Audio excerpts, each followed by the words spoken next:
अहनबद मरोइब पाव फिल्म मरी नुमित हुमनी खोंसता चीफ मिनिस्टर जिरीबाम सकदौरी चीफ मिनिस्टर खेमचाना एमएलए खरगा लोइनना Lakhipur BJP report खोमगदौरी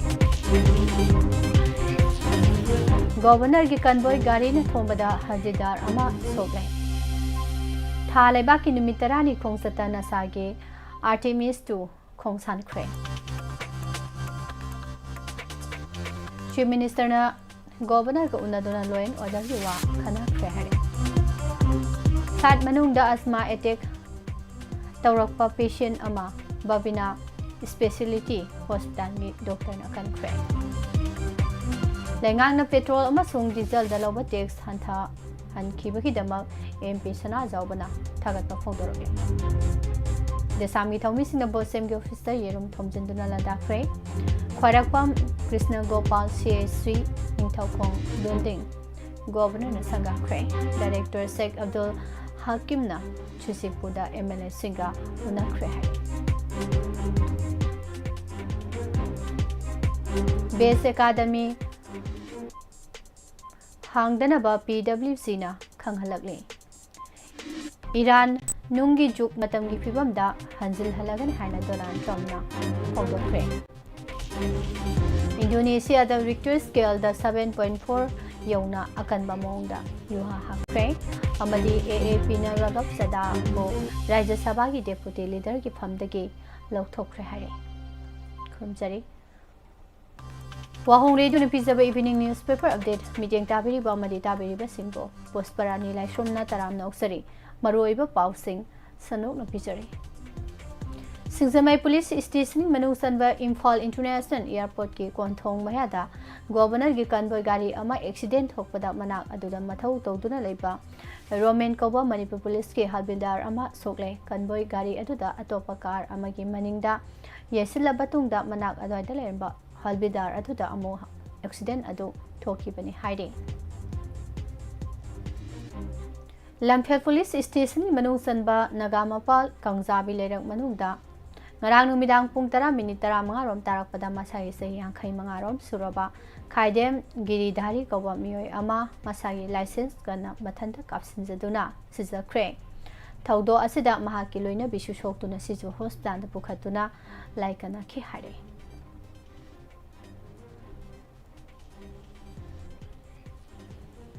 Mamang da Chief Minister Waikem Chana Jiribam da satuna mar amasung maitegi marakta ingtapa purokna ba wari sanakra batungda anirak suboina tha asigi marida numit humni gi khongsata Jiribam da satkadauri ma ki khongsat asida BJP gi MLA kharaga loinana Assam gi kasar yoksinduna Lakipur da BJP gi mirep Kausik Rai ki bot khomgani panbayabadi Lakipur Assembly constituency da BJP gi mirep asiga लंबा तौनरिबा कांग्रेस मिरेप असि Meitei Masani ममिंग M Shanti Kumar सिंहाने असमना Meitei अमना मिरेप ओइबसु महा खक्तनी खोंसद असि मतांग फंगबा पाउना हाई चीफ मिनिस्टर वाइखेम सान हाउसिंग मकी ओइनादी नेशनल हाईवे 38 MLA मयामगा लोइनना एप्रिल 3 की अयुक्तगी सननबा थौरांग तौरी महांग जिरिबाम हेक यौबगा लेंगांग पोकपी पुलिस आउटपोस्ट यंगसिनगनी निंगसिंग खुलदा लेबा जिरिबाम डिस्ट्रिक्ट हॉस्पिटल की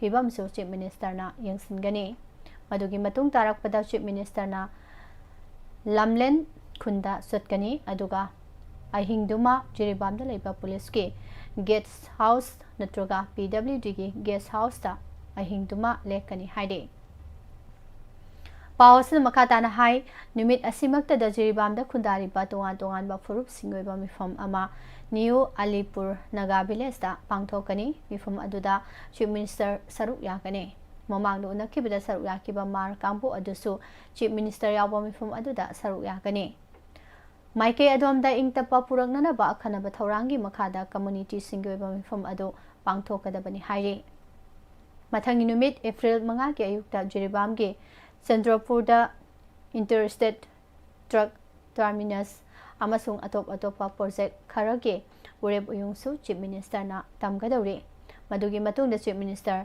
सिलचर दा लेबा रोंगपुर मयाई लेकाई गे राधा मंडप मंदिर दा उदरबोन असेंबली कॉन्स्टिट्यूएंसी के मिखल की दमक बोट खोमगनी कसार गे ꯔꯣꯡꯄꯨꯔꯗ ꯑꯌꯨꯛꯀꯤ ꯆꯥꯛꯂꯦꯟ ꯆꯥꯒꯅꯤ ꯑꯃꯁꯨꯡ ꯍꯂꯥꯀꯥꯟꯗꯤ ꯗꯤꯁꯇ꯭ꯔꯤꯛꯇ ꯂꯩꯕ ꯊꯧꯒꯜ ꯃꯔꯨꯞ ꯂꯥꯏꯁ꯭ꯔꯝ ꯈꯨꯜ ꯖꯥꯔꯤꯕꯣꯟꯗ ꯃꯤꯈꯜꯒꯤ ꯃꯤꯇꯤꯡꯗꯁꯨ ꯃꯍꯥꯛꯅ ꯋꯥ ꯉꯥꯡꯒꯅꯤ꯫ ꯃꯤꯈꯜꯒꯤ ꯚꯣꯠ ꯈꯣꯝꯕ ꯂꯣꯏꯔꯕ ꯃꯇꯨꯡꯗ ꯃꯍꯥꯛ ꯅꯨꯃꯤꯗꯥꯡꯋꯥꯏꯔꯝꯗ ꯖꯤꯔꯤꯕꯥꯝꯗ ꯍꯜꯂꯛꯀꯅꯤ ꯍꯥꯏꯔꯤ꯫ ꯑꯗꯨꯒ ꯃꯊꯪꯒꯤ ꯅꯨꯃꯤꯠꯀꯤ ꯑꯌꯨꯛꯇ ꯃꯐꯝ ꯑꯗꯨꯗꯒꯤ ꯍꯦꯂꯤꯀꯣꯞꯇꯔ ꯇꯣꯡꯗꯨꯅ ꯂꯥꯛꯂꯒ ꯏꯝꯐꯥꯜꯒꯤ ꯀꯪꯂꯥꯗ ꯂꯩꯕ ꯍꯦꯂꯤꯄꯦꯗꯇ ꯊꯨꯡꯒꯅꯤ꯫ ꯆꯤꯐ ꯃꯤꯅꯤꯁꯇꯔꯅ ꯑꯁꯥꯝꯒꯤ ꯇꯣꯉꯥꯟ ꯇꯣꯉꯥꯟꯕ ꯃꯐꯝꯁꯤꯡꯗ ꯚꯣꯠ ꯈꯣꯝꯕ ꯆꯠꯀꯗꯧꯔꯤꯕ ꯑꯁꯤꯒꯤ ꯃꯔꯨꯑꯣꯏꯕ ꯃꯔꯝ ꯃꯅꯤꯄꯨꯔꯒꯤ MP ꯗꯣꯛꯇꯔ ꯑꯉꯣꯝꯆꯥ ꯕꯤꯃꯣꯜ ꯑꯀꯣꯏꯖꯝꯅ ꯍꯟꯗꯛ ꯃꯔꯛ ꯃꯐꯝ ꯑꯗꯨꯗ ꯚꯣꯠ ꯈꯣꯝꯈꯤꯕꯗꯨꯒꯤ ꯌꯦꯡꯂꯒ ꯆꯤꯐ ꯃꯤꯅꯤꯁꯇꯔꯕꯨ BJPꯒꯤ ꯃꯤꯌꯥꯝꯅ ꯀꯁꯥꯔꯗ ꯂꯥꯛꯅꯅꯕ ꯌꯥꯝꯅ ꯀꯟꯅ ꯍꯥꯏꯔꯛꯄꯗꯒꯤ ꯆꯠꯀꯗꯧꯔꯤꯕꯅꯤ ꯍꯥꯏꯔꯤ꯫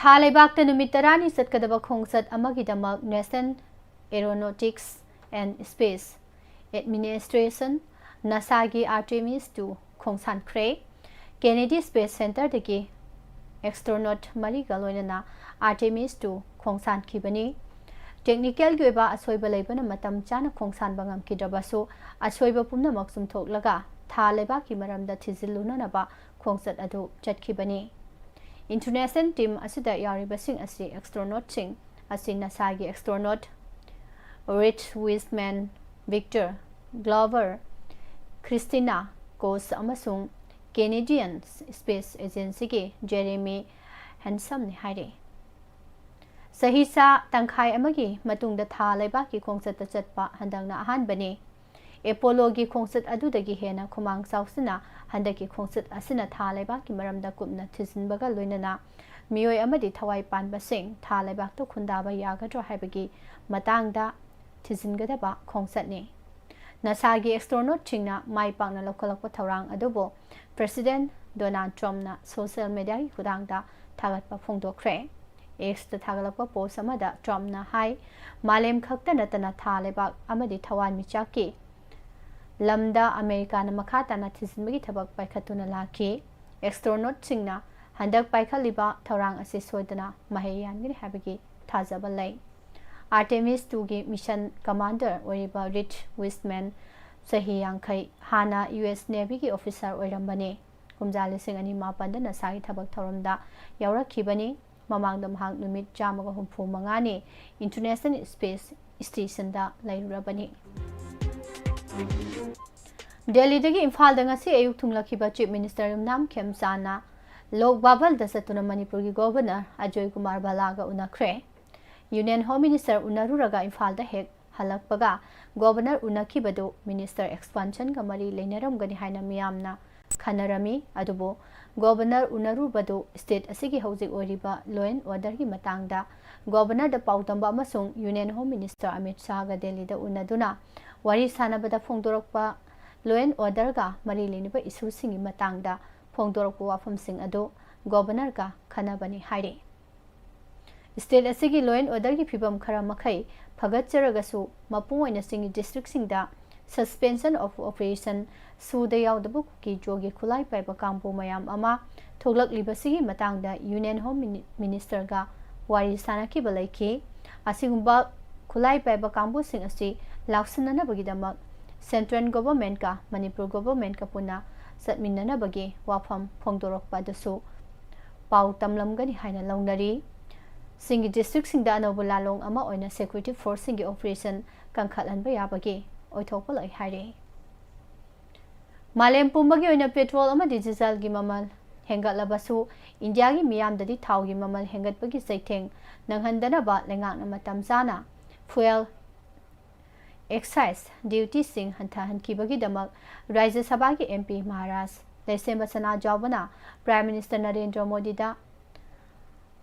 ꯃꯣꯗꯤꯅ ꯂꯨꯆꯤꯡꯕ ꯂꯩꯉꯥꯛꯄꯨ ꯊꯥꯒꯠꯄ ꯐꯣꯡꯗꯣꯔꯛꯂꯤ꯫ ꯉꯁꯤ ꯐꯝꯈꯤꯕ ꯄꯥꯔꯂꯤꯌꯥꯃꯦꯟꯠ ꯃꯤꯐꯝꯒꯤ ꯖꯦꯔꯣ ꯑꯋꯥꯔꯒꯤ ꯃꯇꯝꯗ MP ꯃꯍꯥꯔꯥꯖ ꯂꯩꯁꯦꯝꯕ ꯁꯅꯥꯖꯥꯎꯕꯅ PM ꯃꯣꯗꯤꯅ ꯂꯨꯆꯤꯡꯕ ꯂꯩꯉꯥꯛꯄꯨ ꯊꯥꯒꯠꯄ ꯐꯣꯡꯗꯣꯛꯂꯗꯨꯅ ꯍꯥꯏ ꯃꯥꯂꯦꯝꯒꯤ ꯑꯣꯏꯅ ꯊꯥꯎꯒꯤ ꯃꯃꯜ ꯍꯦꯟꯒꯠꯄꯒꯤ ꯈꯨꯗꯣꯡꯆꯥꯗꯕ ꯃꯥꯌꯣꯛꯅꯔꯤ꯫ ꯏꯟꯗꯤꯌꯥ ꯒꯚꯔꯟꯃꯦꯟꯠꯅ ꯂꯩꯕꯥꯛ ꯑꯁꯤꯒꯤ ꯃꯤꯌꯥꯝꯒꯤ ꯈꯟꯕꯤꯗꯨꯅ ꯄꯦꯇ꯭ꯔꯣꯜ ꯑꯃꯗꯤ ꯗꯤꯖꯜꯒꯤ ꯑꯦꯛꯁꯥꯏꯖ ꯗ꯭ꯌꯨꯇꯤꯁꯤꯡ ꯍꯟꯊꯍꯟꯅꯕ ꯆꯦꯠꯄ ꯋꯥꯔꯦꯞ ꯂꯧꯗꯨꯅ ꯄꯦꯇ꯭ꯔꯣꯜ ꯗ꯭ꯌꯨꯇꯤꯗ ꯂꯤꯇꯔ ꯑꯃꯗ ꯂꯨꯄꯥ 18ꯗꯒꯤ 3 ꯑꯃꯗꯤ ꯗꯤꯖꯜꯒꯤꯅ ꯂꯨꯄꯥ 10ꯗꯒꯤ 0 ꯅꯦꯜꯗ ꯍꯟꯊꯍꯜꯂꯦ꯫ ꯋꯦꯁ ꯑꯦꯁꯤꯌꯥꯗ ꯊꯣꯛꯂꯤꯕ ꯏꯔꯥꯡ ꯀꯟꯈꯠꯂꯛꯇꯨꯅ ꯍꯦꯟꯅ ꯐꯤꯚꯝ सोक्सिलक्ली लोइनना थाउगी ममल खंगेन हेंगलक्तुना हाना बेरल अमदा लुपा 60 ओइरंबदगी लुपा 112 रोमदा हेंगतुना मालेम पुंबगिमना थाउगी ममल हेंगतपगी सैथेंग नंगलिबनी साउथ ईस्ट एशिया दा लेरिबा लेबाकसिंदा सादा कुंथ्रादगी यांखै फावबदा हेंगलक्ले नॉर्थ अमेरिका की ओइना चौराकना सादा कुंथ्रा यूरोप की ना सादा कुन अमदी अफ्रीका की ना सादा यांखै रोम हेंगलक्ले अदुबो असिगुंबा खुदोंचादबा मायोकनबसी इंडिया खक्तनी हाइखे टोक्यो द न्यू दिल्ली तमना पारकपा एयर इंडिया की फ्लाइट अमदा आसमा अटैक तौरकपा पैसेंजर अमा प्लेन अदुदा तोंबा डॉक्टर लोनी लेरीनाना मतम साना मिजेंग संगहौबदगी पुंसी कनबा ngamkhre American oncology institute at Babina speciality hospital थादोरकपा चेरोल अमना हाई फेब्रुआरी 19 दा टोक्यो दगी न्यू दिल्ली तमना पायरकपा फ्लाइट अदुदा तोंबा पैसेंजर अमा खुदोंग थिबा मायोकनरे हाइना खंगालकपदगी खुदकता डॉक्टर लोनी लेरीनाना जूनियर डॉक्टर अमगा लोइनना पैसेंजर अदुगी पुंसी कनबा ngamkhibani masai sei kunmathoi suraba passenger अदु खंगौदना का हेना कनबा मोंगदा थबाक नारकपगा लोइनना निंसा सोर होनबा ngamdabagi awaba mayok naraki angang oidingaiदगी हौना आसमा नाबगी हिस्ट्री लेबा मियोय अदु चही क्या मरुम हिदाक लांगथक सादना लेरखिबनी डॉक्टर लोनी लिरी नाना यंसिनबा मतमदा मियोय अदुगी हार्ट की रेट मिनिट अमदा चामग हुंफु ओइबगा लोइनना ब्लड प्रेशर ना 90/60 ओइरंबा थेंगनाखी ऑक्सीजन सैचुरेशन लेवल ना रूम एयर की सादा मरिफु ओइरंबा थेंगनाखी एक्यूट अस्थमा अटैक नि हाइबा खंगलकपदगी प्लेन मनुंग याबो ऑक्सीजन सपोर्ट मेबुलाइजेशन अमदि खुलाई खरा खकना मिनिट 30 की मनुंग दमियो अदुगी पुंसी कनबा ngamki फ्लाइट मनुंग द मेडिकल इमरजेंसी मायोक नबगी थवंग असी हंदकी असना अहान बनते हाइडे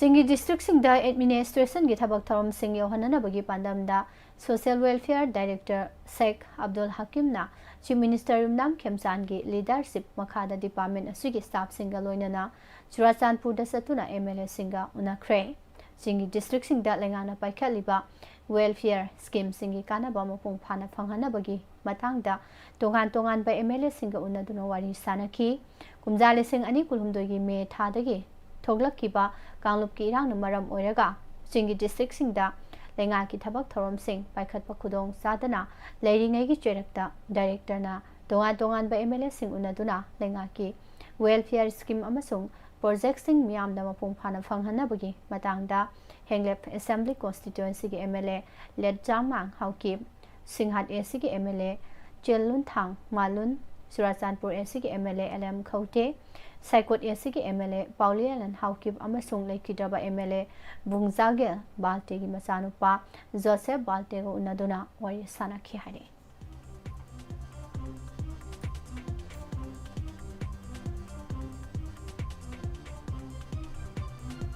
माहिरु सिंह तमगदबा लाइरिक सब स्टैंडर्ड ओइबा मोंगदा फोंगबदा सेनरीबसिंग सैराक पीदबगी मायोक्ता माहिरु सिंह बाबू परादा लेबा बोसेम की ऑफिसदा रेरुम लांगसिंदुना लंदाख्रे मसिंग यामलबा माहिरु सिंह क्वालिटी याउदबा लाइरिक फोंगबदा सेनरीबा मियोसिंगी मथक्ता एक्शन लौगदबनी हाइदुना बोसेम की ऑफिस सौना थमजलकपदा मणिपुर पुलिस न थत्तुना थमनना बहनबदा नाकल अनिगी मरक्ता साउना मुक्नबा थोख्रे खोंजंग असिगा मरी लेनना democratic students alliance of Manipur Desam की प्रेसिडेंट ओइनाम रमेश न फोंदोरकपदा माहिरु सिंह सेशन लिसिंग अनि कुंदा तमगदबा लाइरिक याउना एग्जाम थाबदा सिजनगदबा पेपर सिंग असे सब स्टैंडर्ड ओइरे हाइदुना लेबा पुंजाव थिलन खबा पोषक अमबो board of secondary education Manipur के ऑथोरिटी सिंगना वाथोक असिबो नमसिनबा होनरकलिबा सि तौबिगनु लोइनना सब स्टैंडर्ड ओइबा जे लौसलिबा मदि जे अदुबो सप्लाई तौरमलिबा माहिरु सिंगी मथक्ता लौफम थोकपा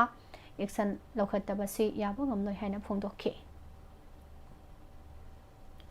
गोजेंद्रो फाउंडेशन लाइओई ख्रबा ख्वाइरकपम कृष्ण गोपाल की मिंग दकतपा ख्वाइरकपम कृष्ण गोपाल CSC निंगथौखोंग बिल्डिंग मणिपुर की गवर्नर अजय कुमार बालाना होनबी मतुंग इनंगासी रिबन कक्तुना संगाराबा मतुंगदा मियामदा सिनाख्रे संगाबगी थौरम असिदा मणिपुर गवर्नर अजय कुमार बाला, मणिपुर लेंगा के होम एंड यास मिनिस्टर के गोविंदास, नंबोल एसगी एमएलए टीएस बसंता, ओइनाम एसगी एमएलए नलिनी, मोइरांग एसगी एमएलए शांति, थांगा एसगी एमएलए टी रविंद्रो, कुंभी एसगी एमएलए एस प्रेमचंद्रना अथोइब मिथोंसिंग ओइना सरुक याखि।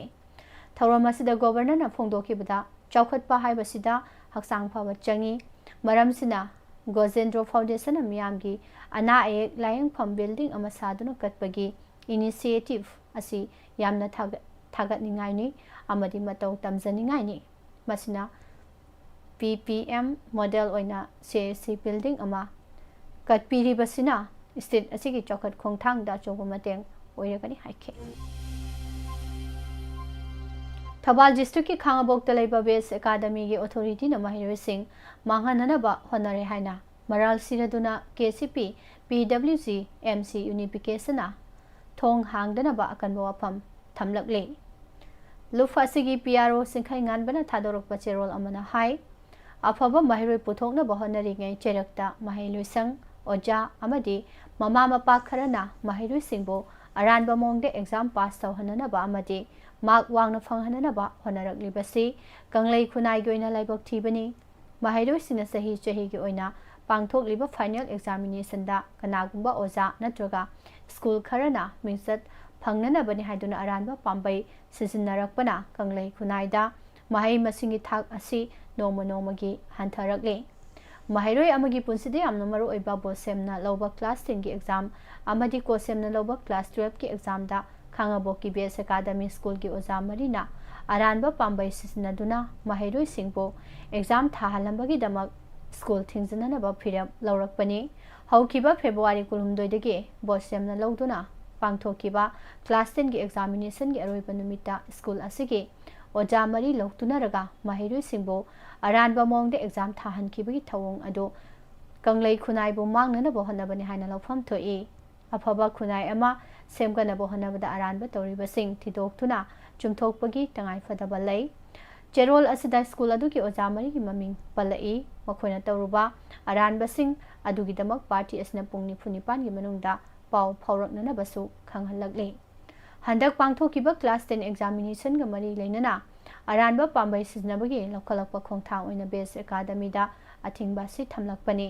अदुगे स्कूल असिगी ओजा मरीना तौकिबा सोइबा अरानबसिंग अदुगिदमक पाउ फाउरकदबनी हाइरे।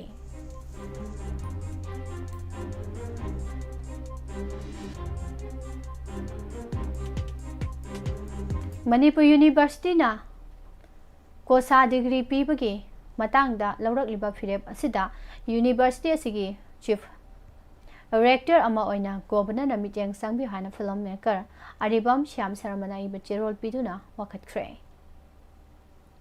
फ्रीडम फाइटर रानी गाइडिंग लियुगी पोंगनफम लमदम ओरिबा तमेंगलोंग डिस्ट्रिक्ट के तौसम सब डिवीजन मनुंग सना लेबा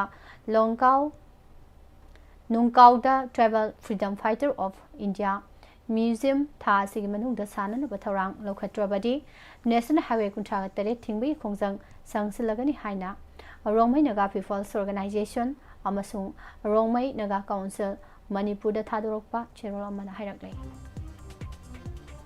ईरान की मथक्ता चथरिबा लान असिदा US मिलिटरी की पांदम फंगलगनी हाइना प्रेसिडेंट डोनाल्ड ट्रम्पना लेबाक मियामदा पीबा वारोल अमदा फोंदोखरे। US अमसुंग इजरायलना ईरानदा लंदाकिबा था अमा मपुंग फाख्रबा मतुंगदा पीखिबा वारोल असिदा महांगना हाई US की मतिक मयाई पुमनमक सिसनदुना ईरानबो स्टोन एज की मतमदा अमुक हंजिल हल्लगनी। ऑपरेशन इपिक फ्यूरी हेक हौबदगी पादम फंगद्रिबा फाव मखा ताना होनाखिगनी हाइना फोंदोक्तुना लाखी। हौजिकति अमेरिकन मिलिटरी की पादम फंगदबा मतम नक्सिलकले। US मिलिटरी न सथरिबा कैंपेन असिगी ख्वारी मरुओइबा पादमदी ईरान की मिसाइल फैसिलिटी पुमनमक अमांग अता थोहनबा मिसाइल सेमगतफम मांग ताहनबा सेक्यूरिटी इंफ्रास्ट्रक्चर अमदी नेवी का मरी लेनबा थबक थौरमसिंग मांग ताहनबगा लोइनना न्यूक्लियर खुलाई अमता पाहनदनबा होनबा हाइबसिनी। टेलीविजन की खुथांग लेबाक की मफम पुंबदा संदोखिबा वारोल असिदा महांगना हाई लाकदोरिबा सेओल अनिगी मनुंगदा वाशिंगटन ईरान दा ख्वादी कनबा मौंगदा एटेक सथननबा थौरांग लौखतले। ꯁꯊꯒꯗꯧꯔꯤꯕ ꯑꯦꯇꯦꯛ ꯑꯁꯤꯅ ꯃꯔꯝ ꯑꯣꯏꯔꯒ ꯏꯔꯥꯟꯕꯨ ꯅꯨꯡꯒꯤ ꯖꯨꯛꯇ ꯑꯃꯨꯛ ꯍꯟꯖꯤꯜꯍꯜꯂꯒꯅꯤ꯫ ꯋꯦꯁ ꯑꯦꯁꯤꯌꯥꯗ ꯍꯧꯖꯤꯛ ꯁꯣꯛꯅꯔꯤꯕ ꯂꯥꯟ ꯑꯁꯤꯅ ꯃꯔꯝ ꯑꯣꯏꯔꯒ ꯏꯔꯥꯟꯒꯤ ꯃꯇꯤꯛ ꯃꯌꯥꯏ ꯀꯥ ꯍꯦꯟꯅ ꯍꯟꯊꯍꯜꯂꯦ ꯍꯥꯏꯅ ꯄꯜꯂꯗꯨꯅ ꯃꯍꯥꯛꯅ ꯍꯥꯏ ꯏꯔꯥꯅꯤꯌꯟ ꯅꯦꯚꯤ ꯑꯃꯁꯨꯡ ꯑꯦꯌꯔ ꯐꯣꯔꯁꯀꯤ ꯃꯄꯥꯡꯒꯜ ꯑꯉꯛꯄ ꯐꯪꯅ ꯁꯣꯟꯊꯔꯛꯂꯦ, ꯃꯔꯨꯑꯣꯏꯕ ꯂꯨꯆꯤꯡꯕ ꯀꯌꯥꯃꯔꯨꯝ ꯍꯥꯠꯄ ꯉꯝꯂꯦ, ꯏꯁꯂꯥꯃꯤꯛ ꯔꯤꯚꯣꯂꯨꯁꯅꯔꯤ ꯒꯥꯔꯗ ꯀꯣꯔ ꯃꯃꯤꯡ ꯈꯛꯇꯒꯤ ꯑꯣꯏꯅ ꯂꯩꯔꯦ꯫ ꯃꯃꯥꯡꯗ ꯁꯣꯛꯅꯈꯤꯕ ꯂꯥꯟꯐꯝꯁꯤꯡꯗꯤ ꯆꯍꯤ ꯀꯌꯥ ꯆꯨꯞꯅ ꯁꯣꯛꯅꯈꯤ, ꯑꯗꯨꯕꯨ ꯍꯟꯗꯛꯀꯤ ꯂꯥꯟ ꯑꯁꯤꯗꯤ ꯑꯇꯦꯟꯕ ꯃꯇꯝꯒꯤ ꯃꯅꯨꯡꯗ ꯂꯣꯏꯁꯤꯟꯕꯒ ꯂꯣꯏꯅꯅ ꯌꯨꯑꯦꯁ ꯃꯤꯂꯤꯇꯔꯤꯅ ꯃꯥꯏ ꯄꯥꯛꯄꯒꯤ ꯐꯤꯚꯝꯗ ꯂꯩꯔꯦ ꯍꯥꯏꯅꯁꯨ ꯃꯍꯥꯛꯅ ꯐꯣꯡꯗꯣꯛꯈꯤ꯫ ꯄꯨꯋꯥꯔꯤꯗ ꯊꯣꯛꯈꯤꯕ ꯂꯥꯟꯁꯤꯡꯒꯤ ꯃꯇꯥꯡꯗ ꯃꯍꯥꯛꯅ ꯍꯥꯏ ꯃꯥꯂꯦꯝꯒꯤ ꯑꯍꯥꯟꯕ ꯂꯥꯟꯖꯥꯎꯗ ꯆꯍꯤ ꯑꯃꯒ ꯊꯥ 8 ꯍꯦꯟꯅ ꯂꯥꯟ ꯁꯣꯛꯅꯈꯤ, ꯑꯅꯤꯁꯨꯕ ꯂꯥꯟꯖꯥꯎꯗꯤ ꯆꯍꯤ 3ꯒ ꯊꯥ 9 ꯍꯦꯟꯅ ꯁꯣꯛꯅꯈꯤ, ꯀꯣꯔꯤꯌꯟ ꯋꯥꯔꯁꯨ ꯆꯍꯤ 3 ꯍꯦꯟꯅ ꯁꯣꯛꯅꯈꯤꯕꯒ ꯂꯣꯏꯅꯅ ꯚꯤꯌꯦꯠꯅꯥꯝ ꯋꯥꯔꯗꯤ ꯆꯍꯤ 18 ꯍꯦꯟꯅ ꯁꯣꯛꯅꯈꯤ꯫ ꯃꯇꯝꯗꯨꯗ ꯁꯣꯛꯅꯈꯤꯕ ꯂꯥꯟꯒ ꯃꯤꯗꯜ ꯏꯁꯅ ꯍꯧꯖꯤꯛ ꯌꯨꯑꯦꯁꯀ ꯏꯔꯥꯟꯒ ꯁꯣꯛꯅꯔꯤꯕ ꯂꯥꯟ ꯑꯁꯤꯒ ꯌꯥꯝꯅ ꯆꯥꯎꯅ ꯈꯦꯠꯅꯕ ꯂꯩ꯫ ꯃꯔꯨꯞ ꯃꯄꯥꯡ ꯑꯣꯏꯕ ꯂꯩꯕꯥꯛꯁꯤꯡꯅ ꯅꯪꯂꯤꯕ ꯑꯋꯥꯕ ꯄꯨꯝꯅꯃꯛ ꯀꯣꯛꯍꯟꯅꯅꯕꯒꯤ ꯄꯥꯟꯗꯝꯗ ꯏꯔꯥꯟꯕꯨ ꯃꯄꯨꯡ ꯐꯥꯅ ꯃꯥꯏꯊꯤꯕ ꯄꯤꯅꯅꯕ ꯊꯧꯔꯥꯡ ꯇꯧꯔꯦ ꯍꯥꯏꯅꯁꯨ ꯃꯍꯥꯛꯅ ꯐꯣꯡꯗꯣꯛꯈꯤ꯫ ꯁ꯭ꯇ꯭ꯔꯤꯠꯁ ꯑꯣꯐ ꯍꯣꯔꯃꯁ ꯊꯤꯡꯖꯤꯟꯈꯤꯕꯒꯤ ꯃꯇꯥꯡꯗ ꯃꯍꯥꯛꯅ ꯍꯥꯏ ꯏꯔꯥꯟꯅ ꯊꯥꯎ ꯄꯨꯊꯣꯛ ꯄꯨꯁꯤꯟ ꯇꯧꯕ ꯊꯤꯡꯈ꯭ꯔꯕꯁꯨ ꯌꯨꯑꯦꯁꯀꯤ ꯊꯥꯎ ꯑꯃꯗꯤ ꯒ꯭ꯌꯥꯁ ꯃꯔꯥꯡ ꯀꯥꯏꯅ ꯂꯩ ꯍꯥꯏꯈꯤ꯫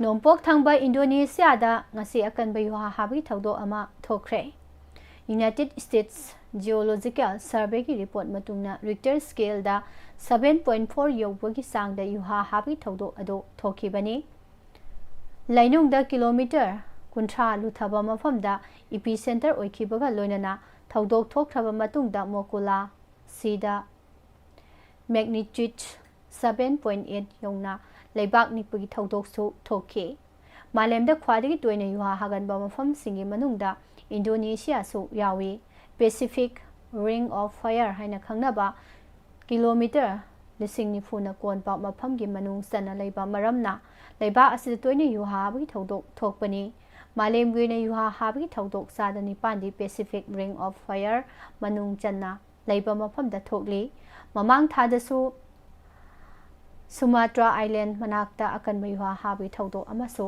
ꯊꯣꯛꯄ ꯂꯩꯈ꯭ꯔꯕꯅꯤ꯫ आम आदमी पार्टी AAPꯅ राज्य सभाꯒꯤ ꯁꯦꯀ꯭ꯔꯦꯇꯔꯤꯌꯦꯠꯇ ꯑꯏꯕ ꯆꯦꯔꯣꯜ ꯑꯃ ꯊꯥꯗꯨꯅ ꯔꯥꯘꯕ ꯆꯥꯗꯥꯕꯨ ꯄꯥꯔꯇꯤ ꯑꯁꯤꯒꯤ ꯔꯥꯖ꯭य ꯁꯚꯥꯒꯤ ꯗꯦꯄꯨꯇꯤ ꯂꯤꯗꯔꯗꯒꯤ ꯂꯧꯊꯣꯛꯂꯦ ꯍꯥꯏꯅ ꯈꯪꯍꯟꯈ꯭ꯔꯦ꯫ ꯄꯥꯔꯂꯤꯌꯥꯃꯦꯟꯠꯀꯤ ꯑꯄꯔ ꯍꯥꯎꯁꯇ ꯃꯤꯑꯣꯏ ꯑꯁꯤꯕꯨ AAPꯒꯤ ꯀꯣꯇꯥꯗ ꯋꯥ ꯉꯥꯡꯅꯕꯒꯤ ꯈꯨꯗꯣꯡꯆꯥꯕ ꯄꯤꯗꯅꯕꯁꯨ ꯆꯦꯔꯣꯜ ꯑꯁꯤꯅ ꯐꯣꯡꯗꯣꯛꯈꯤ꯫ ꯑꯁꯣꯛ ꯃꯤꯇꯥꯜꯗ ꯔꯥꯖ꯭य ꯁꯚꯥꯗ AAPꯒꯤ ꯗꯦꯄꯨꯇꯤ ꯂꯤꯗꯔ ꯑꯣꯏꯔꯒꯅꯤ ꯍꯥꯏꯅ ꯈꯪꯍꯟꯈꯤ꯫ ꯃꯃꯥꯡ ꯆꯦꯔꯣꯜꯗ ꯇꯣꯉꯥꯟ ꯇꯣꯉꯥꯟꯕ ꯁ꯭ꯇꯦꯠ ꯑꯃꯗꯤ ꯌꯨꯅꯤꯌꯟ ꯇꯦꯔꯤꯇꯣꯔꯤꯁꯤꯡꯒꯤ ꯑꯦꯁꯦꯝꯕ꯭ꯂꯤ इलेक्शनꯒ मरी लेना राघव चदाबो पार्टी असिगी स्टार कैंपेनरगे लिस्टगी लौथोकपा लेख्रबनी।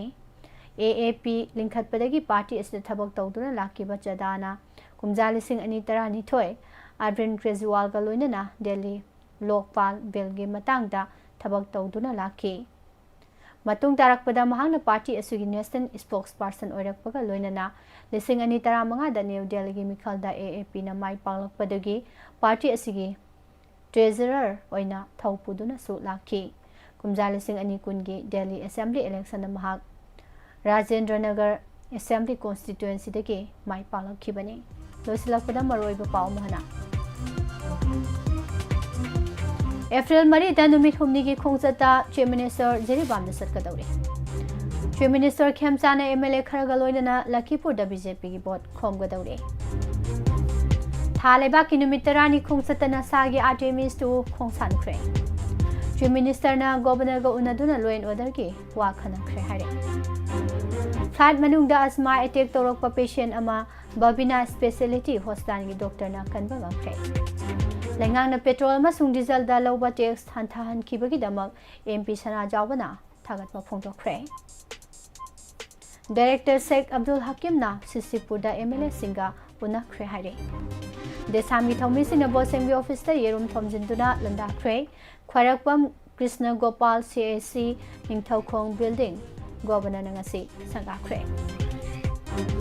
बेस अकादमी हांगदना PWG न खंगहलकले। Iran nungi juk matamgi fibamda hanjilhalagani haina Donald Trump na phongdokre. Indonesia da Richter scale da 7.4 yongnai akanba mongda yuha hakre. Amadi AAP na Raghav Sadabo Rajya Sabha ki deputy leader ki famdagi lauthokre. Bijariba pausing asiga loinana evening newspaper update pisaba matang asida losinjari makha tarakpada matamatangi wafam taminasi.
Matamatamgi wafamda mu thamjari.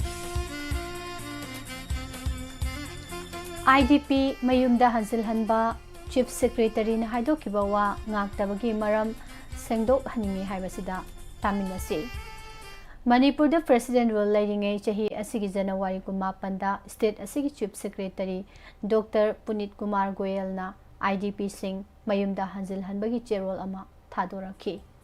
IDP sing mayumda hanjil hanana demand tauraduna koko mina January 18 da achoba rally ama satnanaba yamna kanna sem sarakpa matam aduda Chief Secretary na March 18 phawgi manungda IDP lising nifu mayumda hanjil hanana thaurang tauri haina phongdorake.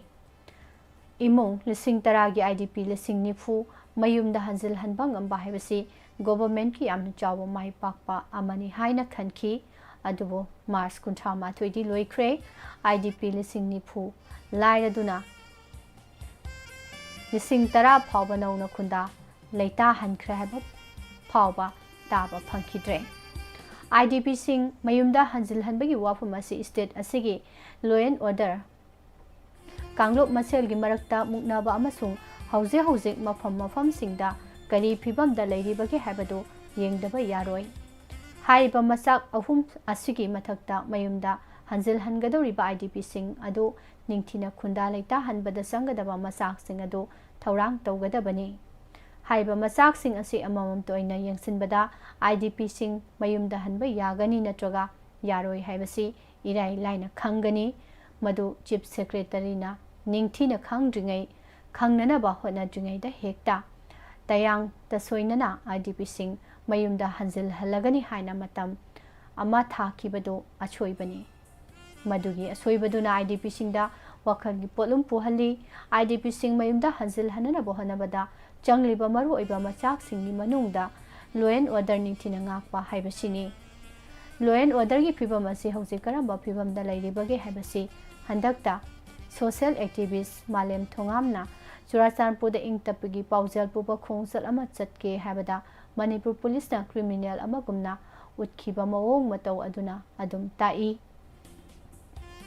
Karigumba law and order ki phibam pharamba taragadi mahakpu athingba amata yaudana chathalhamgadabani.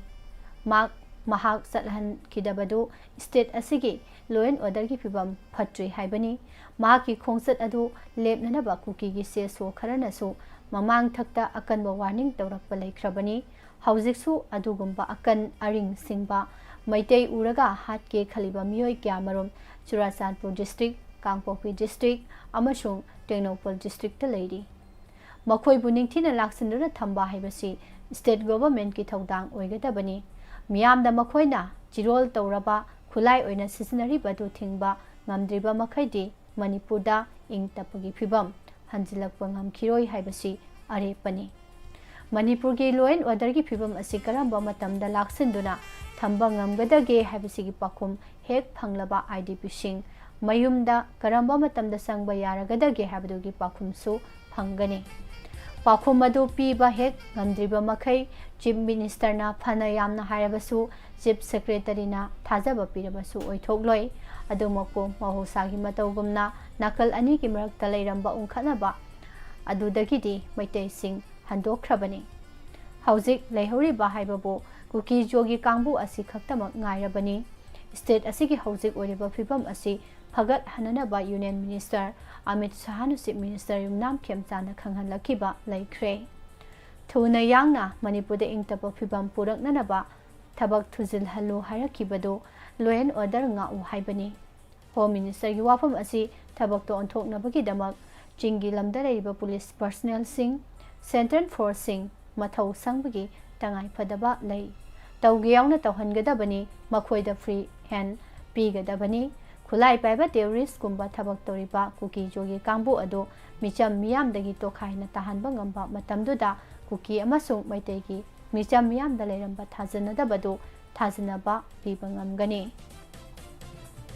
madugi matung tarakpadadi ngaksel gidamak security khara khaktamak mathau tagani lenga ki midyeng su idp sing ningthina khunda leita hanbada changba masang sing phanghanbada midyeng thamba yagani haujikta lambi thingdre akibana chasadabani kidabana adum chatle habu wafum ado matamdudadi haidraga su yare thabakna tawdraga manipur de ingtapa purakpada kambu animaki miyamda thajaba hana leinagadabani habu wafam si wahanthok yaude nongmai chingdol da leiriba kuki miyam amasung makhoida ngaihak litana aranba wakhalon piriba kambu ado pharaga logi cherak pipa ngamdragadi adumak irang thokhigani asigumba tanfam de state ki force mapangal kalhanbagi tangai fadri paramilitary forcing natraga tai central forcing asidi state government asalaibe aba kambu sunate makhoi buloiriba mapuna sanariba drama adudagi makhoi nanthokpa yade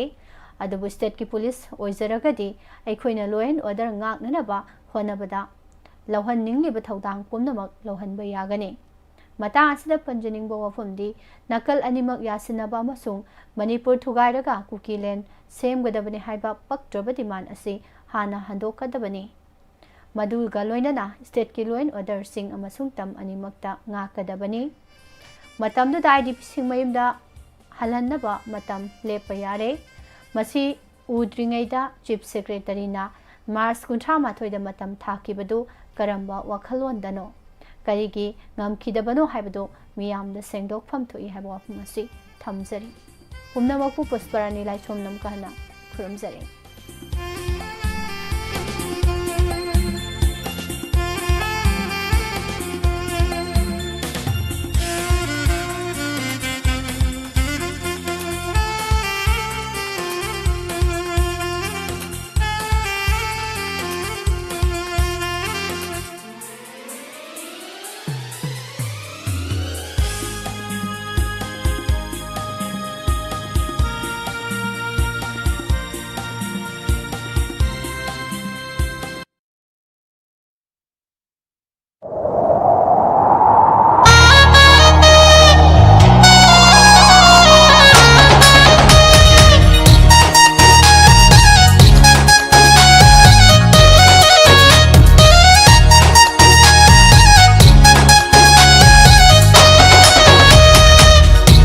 Mintiraba ayuki korogi mangalda manintam na shakliba lairang sing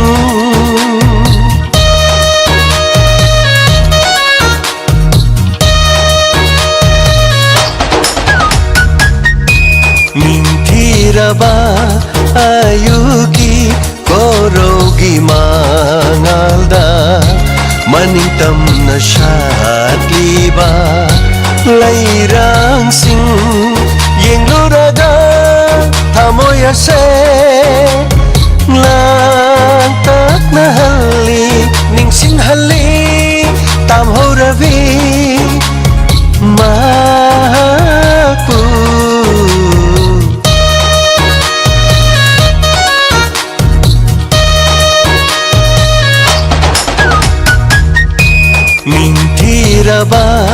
ayuki korogi mangalda manintam na syadliba lairang sing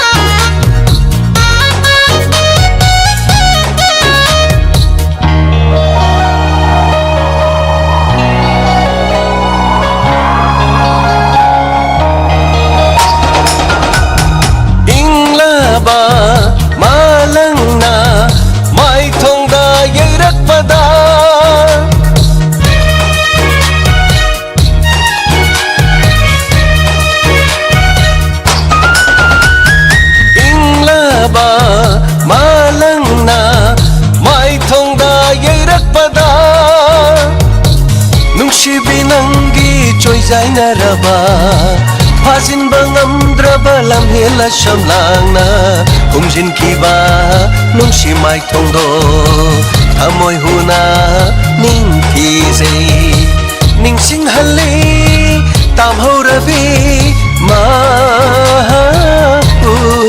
Ning sing hali tam ho rabi ma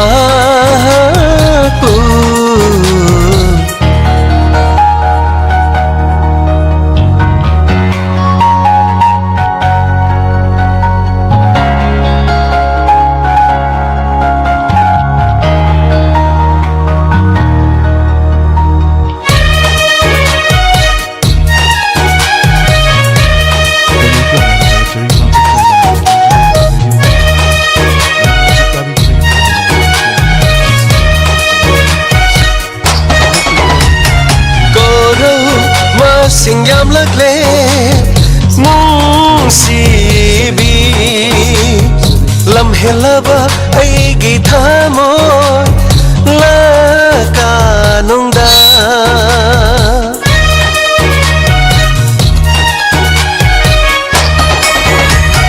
goro ma sing yam lak le mung si bi lam helaba ai gi thamon la ka nong da yengli nong sibi nangi mai kai tabu kauri boy ningi chanabina yengli nong sibi nangi mai kai tabu kauri boy ningi chanabina yenglu daga thamoy se lang tat na hali ning sing hali tam ho rabi ma pu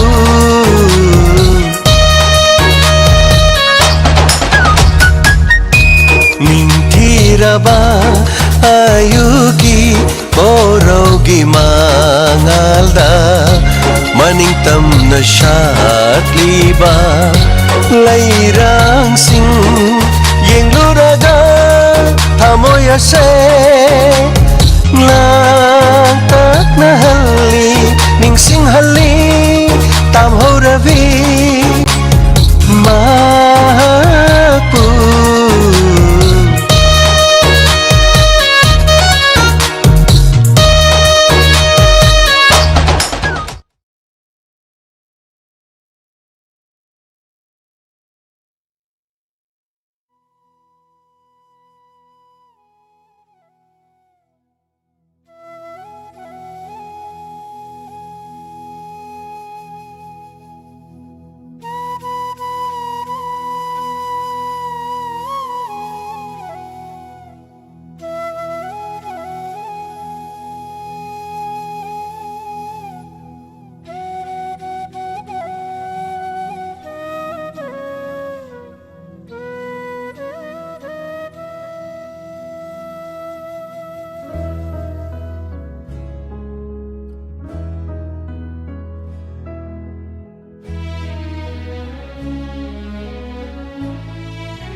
Pomnang Pomukana Taram Nokchari Lanthokchariba 90.0 Hong Radio Gi Satazariba Toram Entertainment Program Toram Sibu Mijang Tabiriba Konjaloina Radio the Tabiriba Escom Home Channel 129 GTPL Elite TV SKTV Visual Loina Saruk Yabiriba Kuting Mapusu Taram Nokchari Loina na Konjaloina Manipur Online Radio Kusem Radio Man Top Platform Singchida Saruk Yabiriba Kuting Mapu Hana Tagachari YouTube family Facebook ta saruk yabirak liba kuding mapusu tagachari masigi thamjariba entertainment program tawram asida season da jagadaba number 7005 707 808 number sida call to biduna saruk yabiyo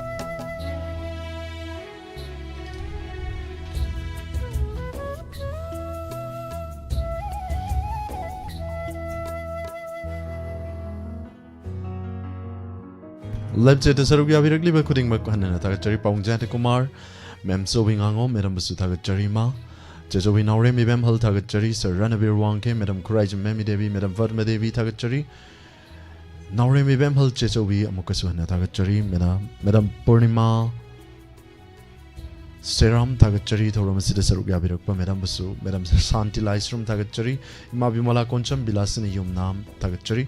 Tongam Dolain Tagachari Toram Sida Saruk Yabirak Madam Fatma Devi, Rosovati Devi Dikari Mayum, Hanana Tagachari Saruk Yabirak Liba Kuding Milk.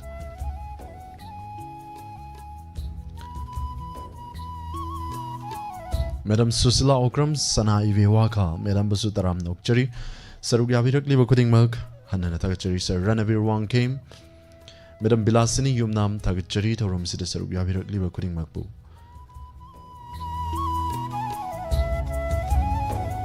Pabung Lysrum Radha, Nachana Taram Nokchari, Toram Sida Saruk Yabirakpa, Hanana Tagachari, Kuding Makpu, Taram Nokchari, Sigi Tamjariba Entertainment Program, Toram Sida Mayamna. Dialogue, Isay Sayring, Warring, would be Duna Toram Sibu Mafufan Pinabanolukchari, Loina Inau Gorobakuman, Sir Robin Mayday Kumujam, Anibusu Taram Nokchari. Radio the Tawayak Chang Yang Tabiriba, Konjaluina, Saruk Yabirak, Liba Kuding Mapusu Tagachari, Manipur Online Radio the Saruk Yabiriba Sing Basu Tagachari.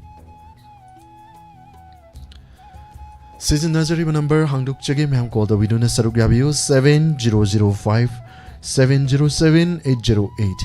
Yamna Toine call Fang Basina, Marak Marak the call Kalakatobina Basu, Mam the Noluk Chari.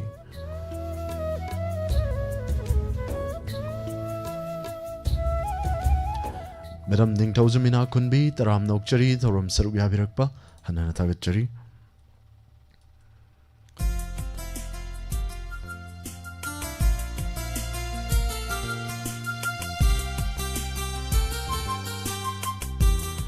Toram Sigif, Ahan Bakwal Lokachagi, Kari Kudol Tambirakpa, Mayampuna Taminasi. Madam Bilasini Tagachari, Call Lokachari. Hello.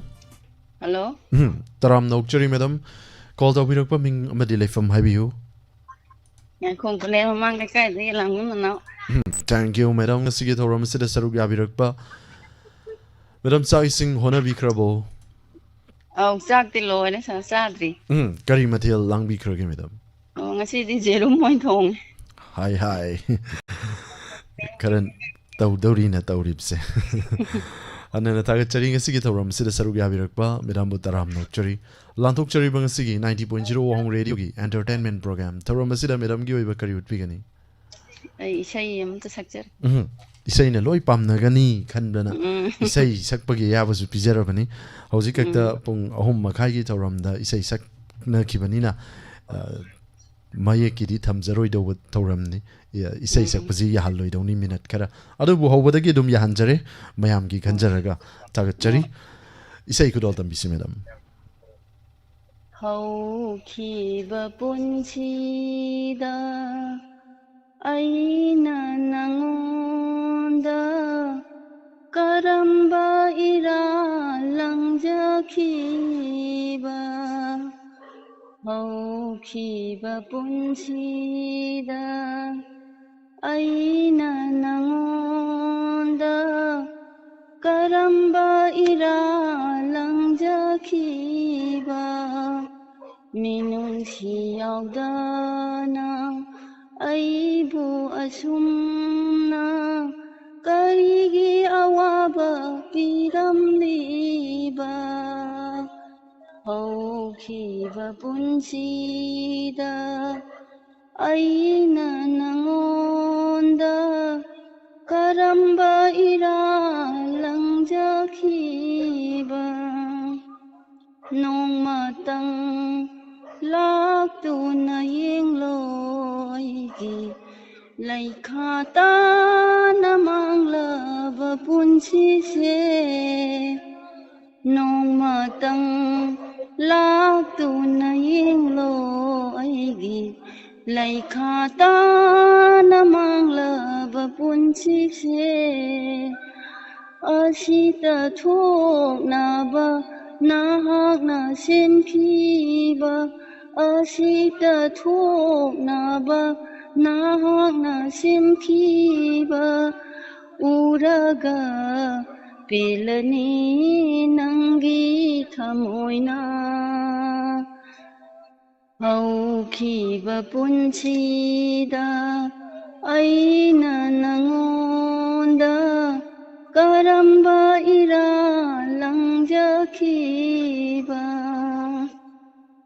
ꯃꯩꯆꯥꯛꯁꯦ ꯈꯥꯡꯗꯨꯅ ꯍꯤꯡꯂꯤ ꯍꯤꯡꯉꯝꯗ ꯁꯣꯜꯂꯕ ꯊꯃꯣꯏꯅ ꯁꯤꯔꯁꯤꯉꯝꯗ ꯃꯩꯆꯥꯛꯁꯦ ꯈꯥꯡꯗꯨꯅ ꯍꯤꯡꯂꯤ ꯍꯤꯡꯉꯝꯗ ꯁꯣꯜꯂꯕ ꯊꯃꯣꯏꯅ ꯁꯤꯔꯁꯤꯉꯝꯗ ꯑꯁꯤꯕꯨ ꯀꯔꯝꯕ ꯏꯔꯥꯜꯒꯤ ꯗꯟꯗꯤꯅꯣ ꯑꯁꯤꯕꯨ ꯀꯔꯝꯕ ꯏꯔꯥꯜꯒꯤ ꯗꯟꯗꯤꯅꯣ ꯑꯃꯨꯛꯇꯪ ꯇꯥꯛꯂꯝꯈꯣ ꯃꯤꯅꯨꯡꯁꯤ ꯈꯪꯗꯕ ꯍꯧꯈꯤꯕ ꯄꯨꯟꯁꯤꯗ ꯑꯩꯅ ꯅꯉꯣꯟꯗ ꯀꯔꯝꯕ ꯏꯔꯥꯜ ꯂꯪꯖꯈꯤꯕ ꯃꯤꯅꯨꯡꯁꯤ ꯌꯥꯎꯗꯅ ꯑꯩꯕꯨ ꯑꯁꯨꯝꯅ ꯀꯔꯤꯒꯤ ꯑꯋꯥꯕ ꯄꯤꯔꯝꯂꯤꯕ ꯀꯔꯤꯒꯤ ꯑꯋꯥꯕ ꯄꯤꯔꯝꯂꯤꯕ ꯁꯥ ꯂꯣꯏꯖꯔꯒꯦ Thank you. Hanana Tagachari, madam. Yam Nungsina Isai could all Tambiramba, Yam Fazaba Isaini. Hanana Tagachari, Fazana Sakpira E. Highness, may have the Suhabiri. Luinana, madam Isai could all Tam Kibamatam, that Sir Nadi Dabi bro. ꯇꯥꯏ Adudi Koidogadi Saugat Tabzala. ꯃꯥꯅ ꯆꯥꯛ ꯊꯤꯔꯣ Saktiro, I Hanana Tagachari Isai Isani. Natra madam, Tagachari. ꯃꯥꯅ ꯏꯁꯩꯁꯦ ꯑꯩꯈꯣꯏ ꯄꯥꯝꯖꯩ Thank you. ꯏꯁꯥ ꯁꯝꯖꯔꯦ Thank you, madam.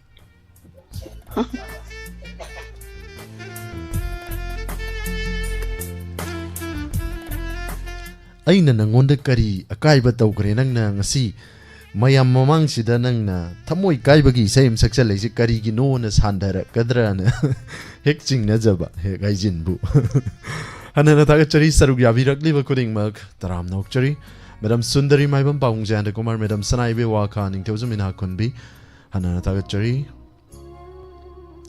madam santi konthozum tagachari thoram sida sarug yabirak pai ma bimola konsum Madam Santi Laisrum Tagachari, Pawung Laisrum Radha Nachana Taram Nokchari.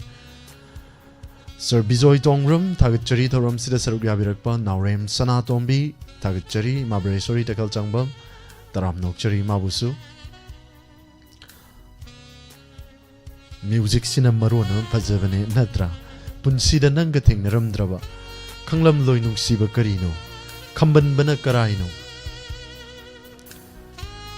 Kalakpana karino amata kangnam noi aduna karigi bunanga thengnaruba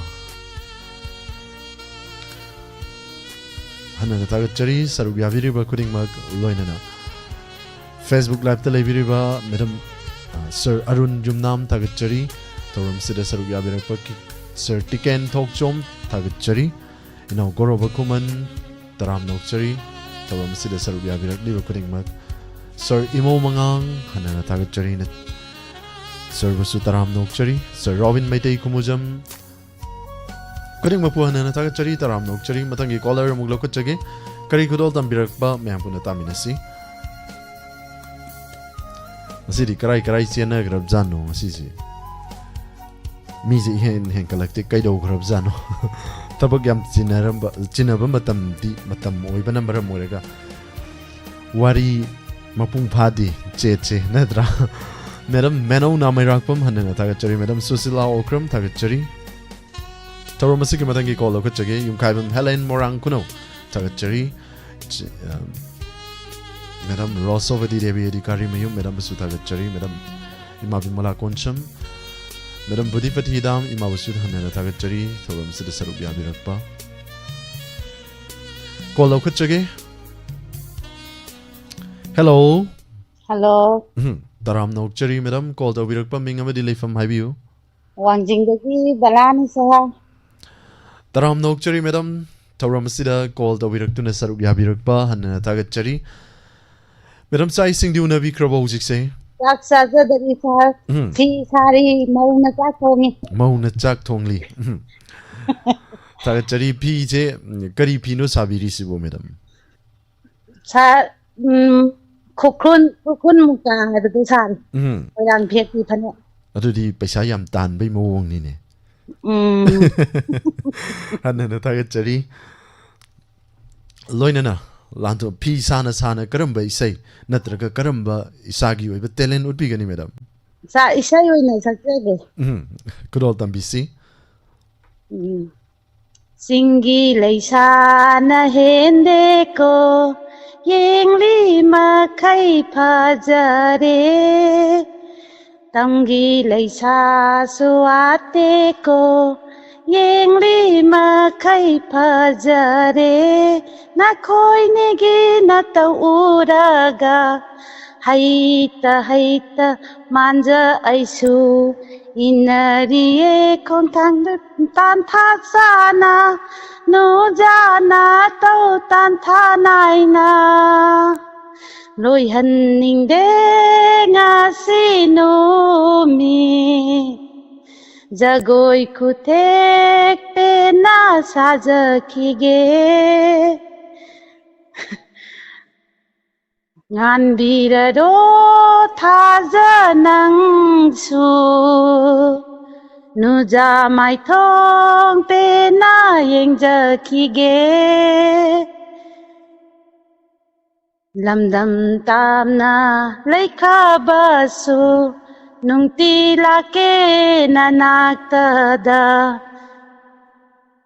Kau gari ni aku ko Lamdam tamna leikha basu Nungti lake nanakta da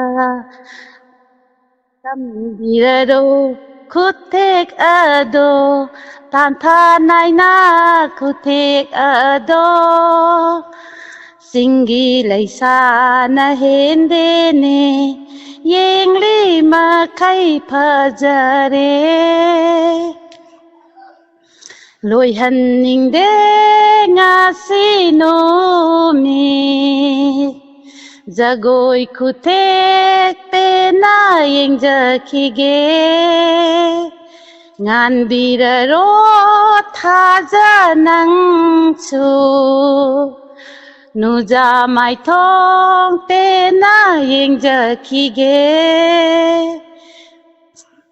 Sa kau le da onna ka teda ka Thank you yam phazana kudol tambirei isai mai khara lanjara ga su Hanna tagachari Sao Thambang kêu vi lấy ngầu Thank you you. Hanna tagachari madam angangi thoramak natabanina waro biroi madam ngahak di tazare angang dubusu hanna tagachari thoramasida thawai hakchang yauna saruk yage haina nongma Sunday numit amada mathangi lakliba Sunday sida call tawbiu aduga angangi thoramda sungsoi soidana saruk ya hanbiu madam thagatchari ngasi gi oinadi warobiroi.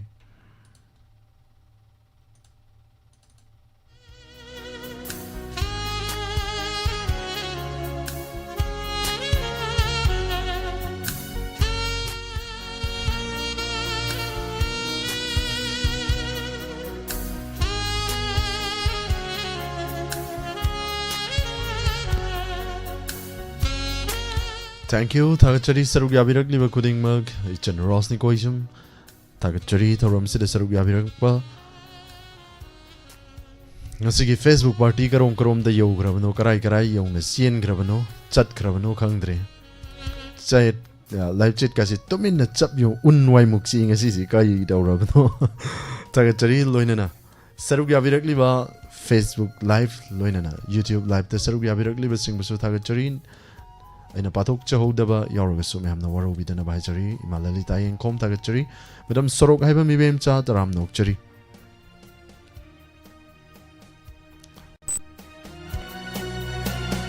madam leima moirang tagachari thoram sida saruk yabirakpa yumkhaibam helen taram nokchari sir surjit loktongbam tagachari thoram sida saruk yabirakpa mathangi thoram sigi caller amuk lokachage Kari kodol tambirakpa saruk yaminasi. Hello. Hello. Taram nokchari call tabirakpa ming amadi lefam habiu. Chara hirokta di ang zakubesa. Thank you. Ichan ngasi gi thoram saruk yabirakpa lanthokchari ba ngasi gi entertainment program thoram sida ichan gi weba kari utpigani. Cha isaya na matian tan sabjaraki. Kodol tambiu ichan. Cha haujaraki ko.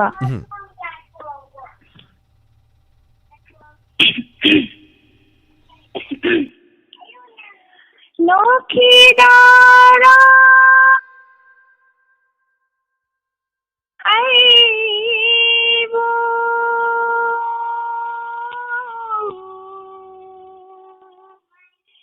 mahausarum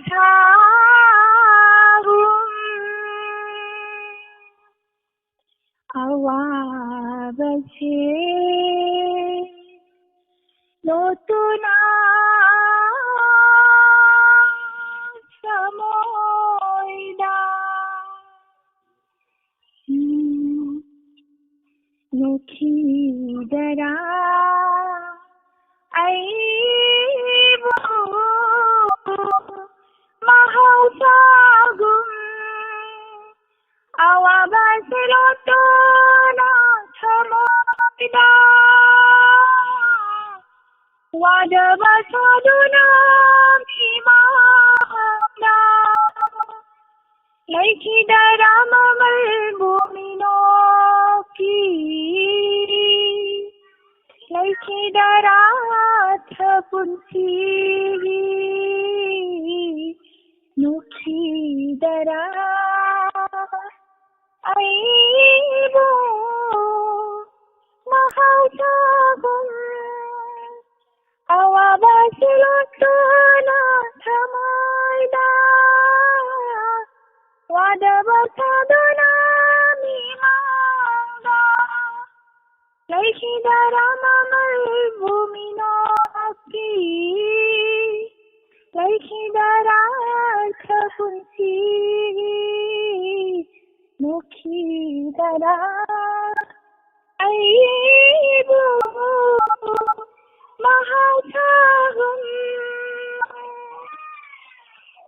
Messenger ke cha Thank you thagachari wag haib tamna bagan nang ude nei chanje call tham kibana hale hanana thagachari thoram sida saruk yabirakpa thoram asigi mathangi caller muglo kachage Hello Hello. Taram nokchari call tabirakpa madam ming amadi lefam habiu No pocket mami dagi. Now ki kawe. Thank you madam ngasigi thoram sida saruk yabirakpa lanthokchari ba 90.0 WAHONG radio ngasigi sandokchari ba entertainment program thoram sida madam gi weba kari utpigani Isay amta sakni. Karino ngasigi caller singchina isai dai le kari daurab jano. Isay am sakni. Isai am sakni ai sini. Yam sangloi. Yausang loi ki bagi isai muk saksalak toira. Hojikna muk la rau bagi amuk yam kanna sillang hori aikoi kullom dasu. Hayeng ngasidagi hauraga ngasidagi kokatlaga hayeng dagi muk jagoi kanna sana dauri muksu. Titanic harau dauri. Jagoi sabadu dane isay sakmani. Kudol tambiu meram gisu oi ba isai. Karam ba isai no me hampuna tamina si. Tha budi kya sare mati tang lagi ko. Mulang khadalo tuna thangi ho nidai na pada silamana tu amukana ki kudono nushikana ki kudono mulang khadalo tuna thangi ho nidai na pada silamana tu Mushikana ki kudono amukana ki kudono Mulang khadalo tuna thangi ho Leidang nalai mansanduna kindaga Nutagin nutapirang hoba Leidang nalai mansanduna mandaga Nutagin nutapirang hoba Pamukana ki marano Nushikana ki marano Mulang khadalo tuna thangi Mai dang jabi mai rangi mati Mai dang jabi mai rangi mati Kari manti biruriba Kari manti biruriba Mai dang jabi mai rangi mati Kari manti biruriba Mulang khadalo tuna thangi ho nidai na pada silamana tu nushikana ki kudono amukana ki kudono Jai sa Thank you. Thagachari madam. Yam phajana isai kudol tambirei. Ngasigi caller singse yam ingna tapna yam monna. Tapna liri sitlaga leire nungsit sisu. Yam nungai bi. Hana thagachari. Tobutabu. Thank you madam ngasigi thoram sida saru yabirak pa yam nungsibai sai ni kudol tambiramba. Hana thagachari. Nungsina liri sitlaga. Mai thong sidaga yeira kanda khara nungai bi wani.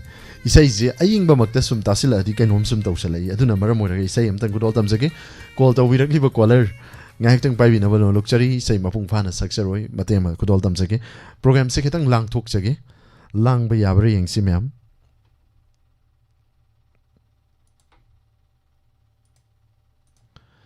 mamang thakta khanbir ki bai sai ni rosni koisam na khanbir bai sai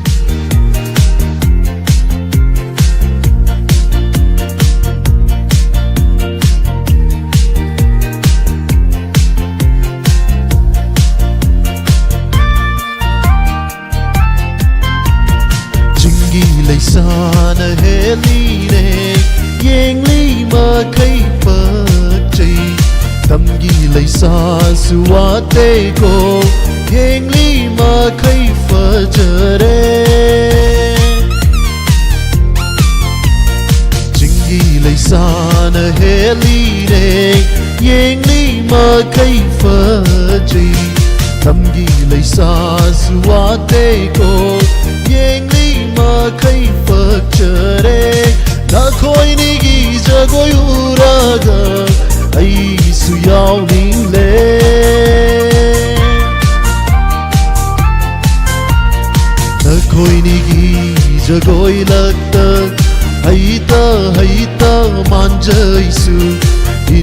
Inariye nangi kong tanging na Nujana tung tan tanay na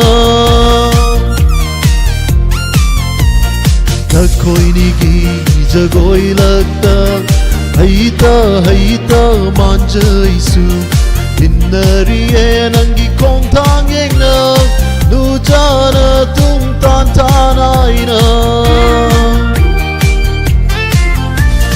Loi hân mình đê ngờ si nu mi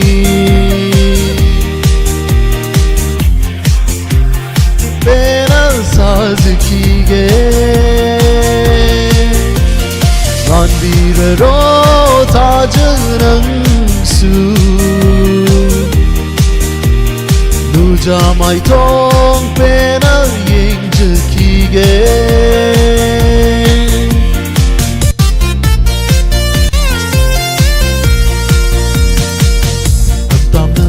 Lay kravasu nung tila ke na nagdara Tambira roi na hay three fall Sa tega do tambira ro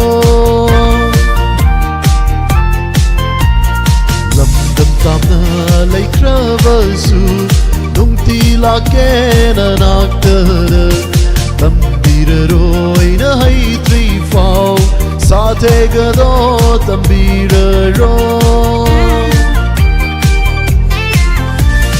Loi hân mình đê ngờ si nu mi Chờ gối sa teg pena sa zuki ge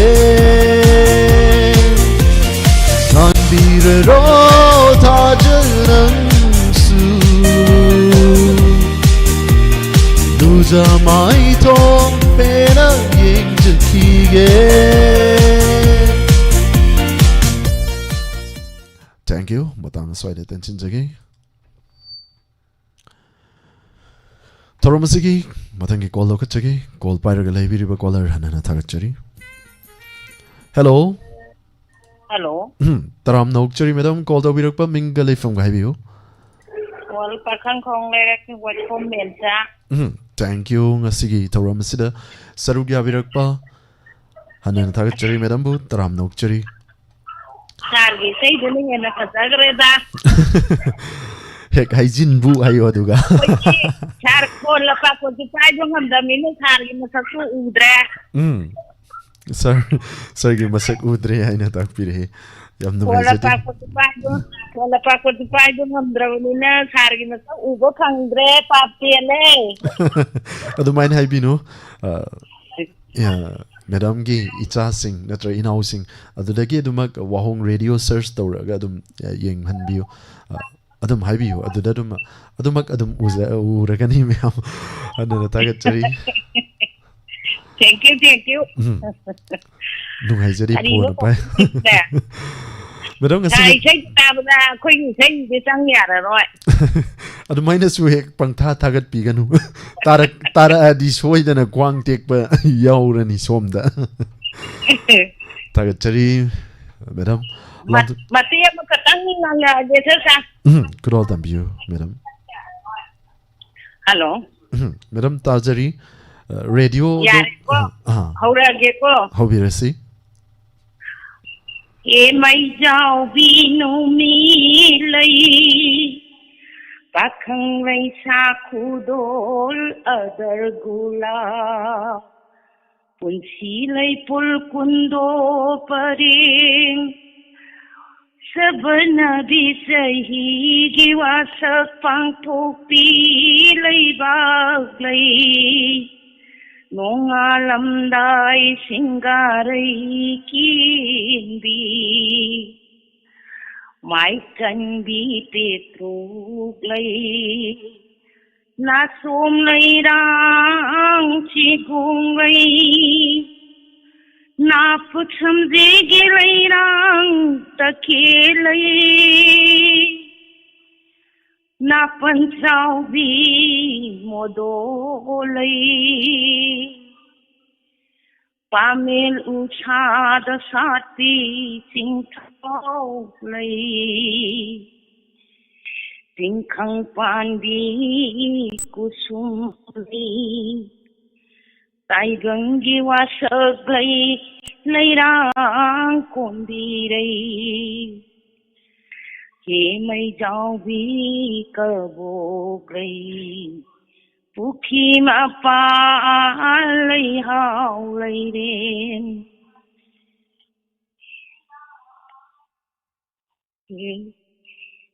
May jaubi numilay Nung chikudolay adagula Loisindaragi sa Thank you, madam. Hanana tagachari. Yam phajaba isai ni, yam artha leiba isai ni, kainom ni. Hanana tagachari isai da loi sai thaba isai haiba tare. Leirang sing da sai thaba isai. Hanana tagachari, madam. Lei makal sukre madam gi isai. Tagachari. Thoram sigi makha tatarakpa kola rumug lokut chage. Batung tarakpa thoram sing da susarug yamina si madam. Imalalita yengkom imabing mala koncham tagachari ma bresori tekal changbam pabung livestream rada tagachari ma lalita yengkom once again tagachari madam Guneswari Raskumari tagachari sanaive waka tagachari madam huidrom nungsi madam basu tagachari thoram sida sarug yabirakpa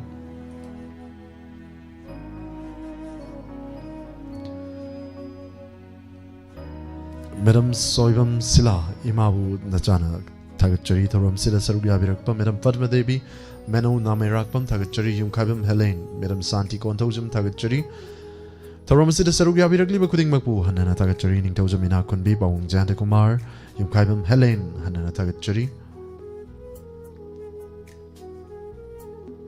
Madam Susila Okram Sir Surjit Loktongwam Hanana Tagachari Laima moirang tagachari thoram sida sarug yabirakpa kuding makpu taram nokchari bawung livestream rada Madam Kuraijam Mami Devi Bilasini Yumnam tagachari loinana Facebook live ta leibiri basing basu hanana tagachari ina gorova kuman Sir Bimol ningombam hanana tagachari Rosni Koijam chan basu tagachari taram nokchari Madam Hemanta Babita Taram nokchari ngasigi thoram sarug yabirakli bakuding mak Sir Bimol Madam Anita Raskumari tagachari Sir Robin Maitei Kumujam tagachari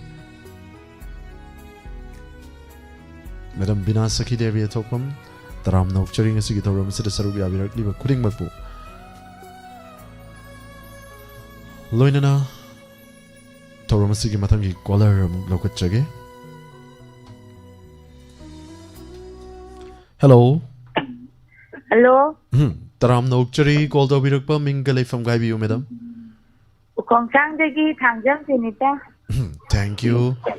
Elas Tumbi. Elias Tombi. Hi, Tombi. Kaino mina kauraga noksen hari di Tombi hari bi yam lamhen bi ngang dura. Kaino mina kauraga kumdi kumdana no agagadalay masi mayayam kigadini masi ngangsi Hello hanana tagachari madam ka kumagtaram ni na isu dialogue tolaktre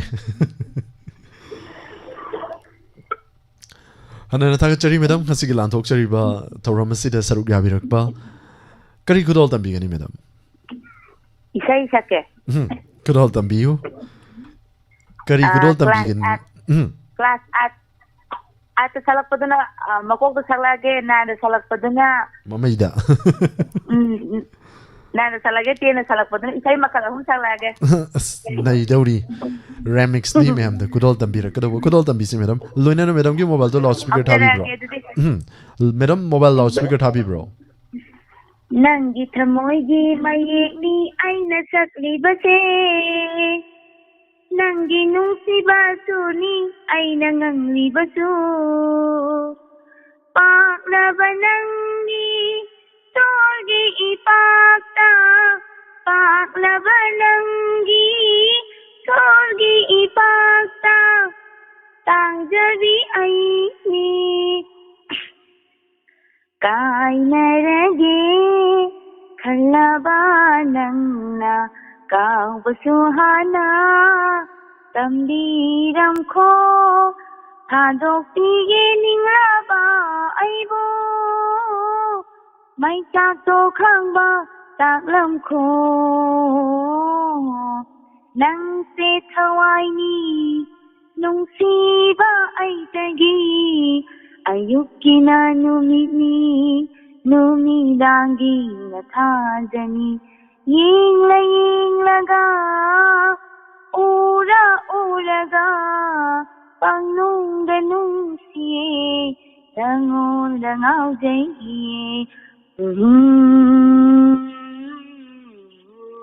Ida lang sanjaraga ta thammaga Thank you. Hanna tagatchari. Isai kainomni. Amuk hek kari haitare. Isai makal homni. Loisilakpada poloida phazaki natra hanna tagatchari saruk yabirakpa amadi isai fazaraba number home lokat biduna isai ama oina kudol tambiramba hanna tagatchari. Kolar ki konjel se angang yam na male na hai bire madam budipati dam tagatchari ma ive ya thokpam tagatchari na chana kuding mukpu taram nokchari matangi thoram sigi kolar muk lokachage madam susla okram taram nokchari kol lokachari ma'am saruk yaminasi kolar ani dang lokacharaga thoram si tension janabagi tanja ma'am dagi lojage ma'am puna saruk yaminasi madam bilasani yumnam madam santi kontojam sana ive waka Malalita Yankom Pawjanta Kumar Chawi Naure Mi Bemal Madam Padma Tagachari Sir Mani Chandra Moirangcha Taram Nokchari Thoram Sida Saru Yabirakli Bakuding Mark in a Patok Chabad Chitana Tabayarusu Wara Viroi Madam Amita Townhausum Tagachari Thoram Saru Yabirakpa Rosovadi Devi Dikari Mayo Mitsevusu Nopana Taram Nokchari Naurem Ivovisak Tagachari Yamna Nungai Inau gi isai en haibire chumbani isai makal homna leiting laga kudol tambirami Sir Samarendra Gruzam Anita Raskumari Sir Bimol Ningombam Hanana Tagachari Madam Hemanta Babita Kudingmapu Hanana Tagachari Rosni Koijam Sir Laisrum the King Taram Nokchari Toram Sida Sarup Yabirakpa Inau Goroba Kuman Hanana Tagachari Matangi Toram Sigi Kol Lokachage Hello Hello. Taram Nokchari Call to Birukpa Imam Mingale from Gabiu. Paswai ma ho hine. Thank you, Ima. Ima Conjel Taki the Bakuire, Ima.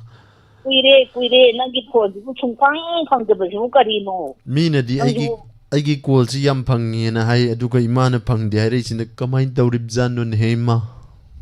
Olengi gana bani su kan ya am di male male ne. As Pang Tag Pang High Sway Beer Ne malagi khaga phangi. Kari no Hibiri say Ma and Tagachari Matoram City Saru Yabirakpa, the minor. Phangdaba ai chao ga ngasi di net ngi do net ban. Numidang Asidabu Yumda Ling than a lane of Matamni Aduna Mayam Nasu called Obirakpa Aduna. Ayung thawak kan na su sinundang ni ha potang ye na. Tawing ni bunga. Aduna Ima Lantokchari by Mangasi Toram Sida Saru Yabirakpa Imabu Jana Taram Nokchari Imachai Sing Duna Bikrabo. Oh chako an no sum ya da. Anira. Oh Horen Pung. Jangan lupa hangi dong ngaruh deh. Kami lesin bo kopi yo kayu mayam thongi sak moru kayu to raga. Jadi jangan lupa tuh bagi dah sebung dah ngaga thongi cahaya na amu kok sebenarnya ngaruh deh. Aduh di Yai Magidi. Wah deh. Yai Magidi. Ima Yai Madi Yaudrabo. Yai Madi Yaudrabo. Yai mana kari. Ani kata ni. Ani kata ni. Oh. Ahani ga atombo ka. Ahani ga atombo ka. Yai me yaudre ba ko. Yai me yaudre. Ani si bolang nang amdra ka anda karai yai mo ka. Yang nang apote. Yam nungai ri mawata se. Ani si boglak nang amdra ka anda karai dinu ne bungo nang ngaurbo. Handi. Thank you Ima. Ima gi say kudol tambisi. Aisyah. Hora biasa. Kau birasima. Nisina ya ngasiya ingsi nongalang nai thabalai leinam yelakle tapna ta na singla I ai hing chui iti hulakle kaw ai hing chui iti hulakle yelakle ai gili thawai ai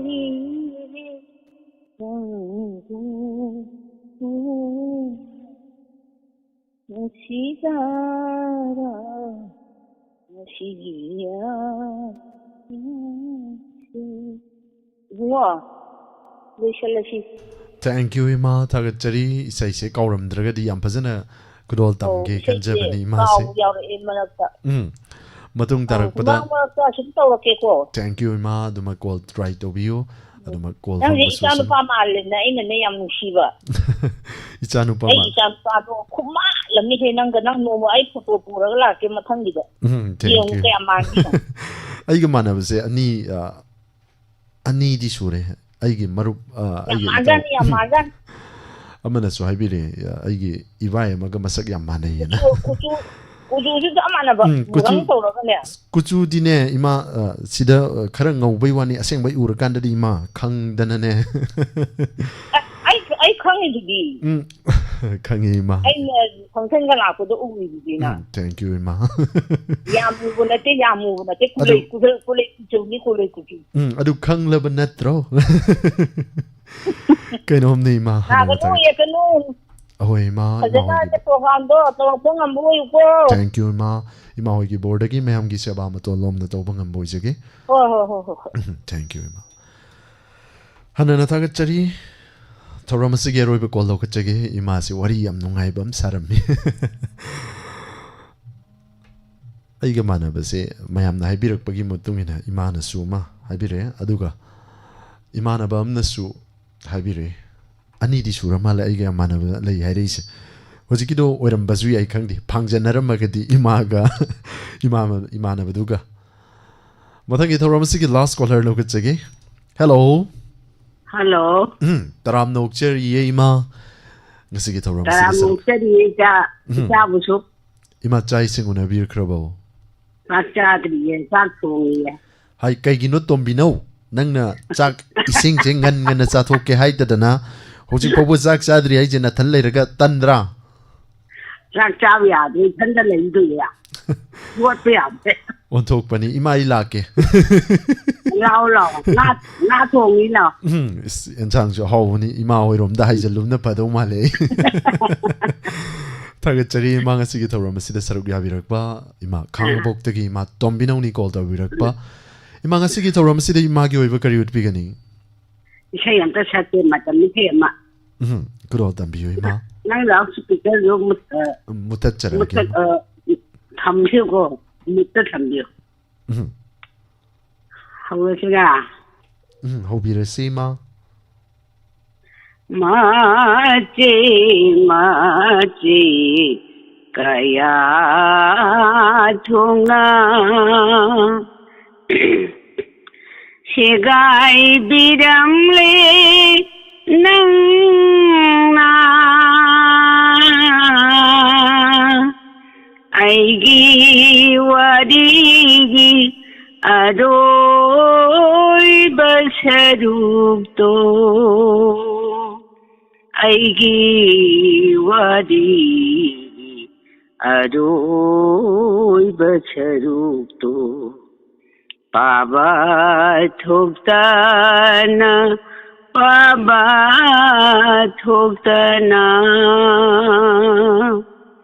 Mace kaya thunga Sigai biramle nang na Aigi warigi aro ꯁꯔꯨꯛꯇꯣ ꯑꯩꯒꯤ ꯋꯥꯔꯤꯒꯤ ꯑꯔꯣꯏꯕ ꯁꯔꯨꯛꯇꯣ ꯄꯥꯕ ꯊꯣꯛꯇꯅ ꯄꯥꯕ ꯊꯣꯛꯇꯅ ꯊꯃꯣꯏꯗꯒꯤ ꯇꯥꯔꯛꯄ ꯄꯤꯒꯤ ꯃꯔꯤꯡꯅ 이키가니 아무하나 타모이다기 따라빠 삐기 머링나 이키가니 아무하나 아이기 와리 운치기와리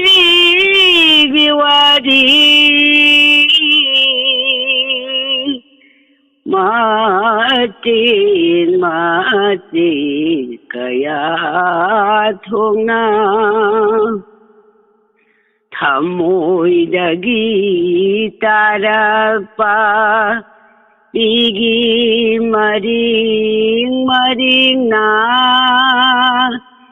ikigani amuhana aigi wari punchigi wari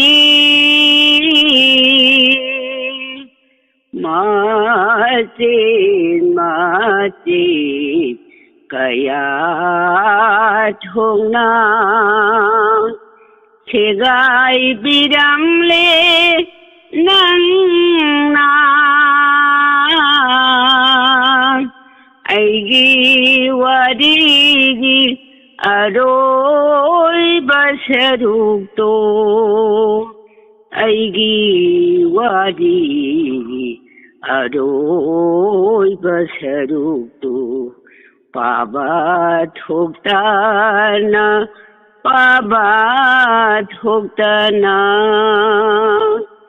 mate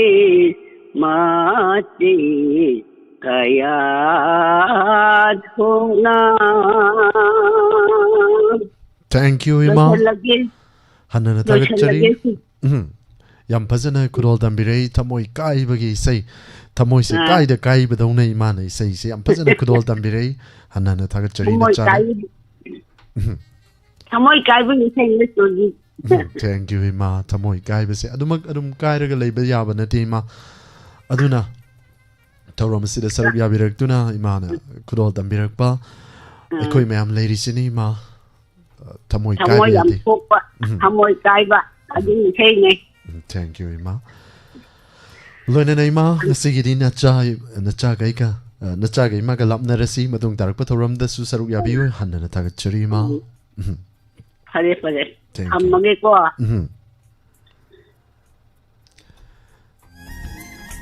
Hanna tagachari Sir Surjit ka konjel manaba sakta nati konjel manaba su lei haina su som Facebook tagi swai bire loina na Madam Santi konthau YouTube tagi swai bire angak pani manaba makta ngaire Hanna tagachari saruk yabi basing angang pammaga sakpai sei do tauram loisilak pada sa oye madam kurai jam memina du sei do mayek to poraktre mayek to poramagadi sakpai abani to butabu loina sakpai yada ba haitare sei do release to dribe sei ni aduga mi singer masamang na sakpai dia koi na musi da saksal lorga channel jida mu mamang taktadi mate amadi kudol tamjakar ni mamang gi program da mate amadi kudol tamjage haibirak pagi matungin Rasina yomle mai thong di pumba Rasina hele nokchari kuding Kamba ngamba gi matang do helak leng Puwa thangba ngamdaba oire Kong kutka loina lumba haido oire Mavu ura son thare Ichilna kauge kan ba kauwa ngamde Mavura chok thare Manglanda uramba Taivangda thengnaba magi rasi khulei se aidi pungau ngau reda matung darak pathoramda nongma kudol soidana tamjage hojiki di sai mate am kudol tamjarake pung nipan makhai su tarki ge dore nang na sagai amagi mauni aina nangi kaina khongloini hari bai sai ojabi kunjabi yargi sai si matok tam laga sakjarake soikilan ke ba yaroga sumyam na waru biroi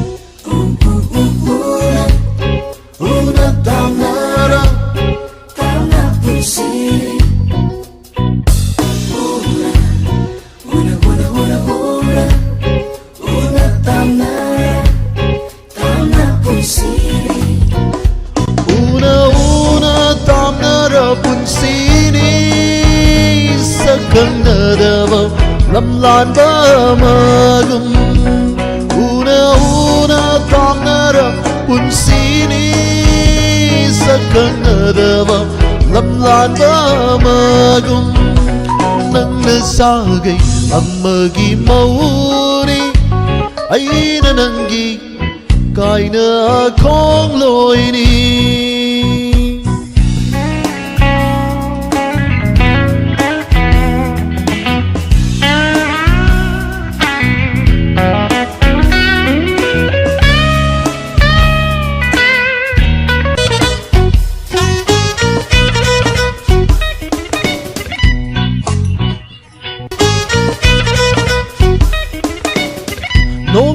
su yeng hau dek ba mui khan na nung si mai thong imit si na pena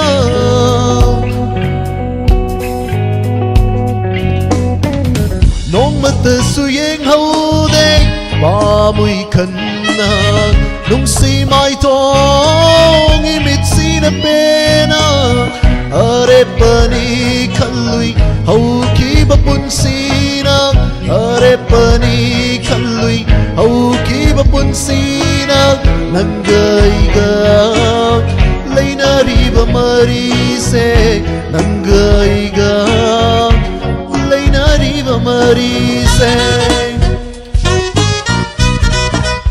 ho nang na sagai amagi mauni aina nangi kaina khongloini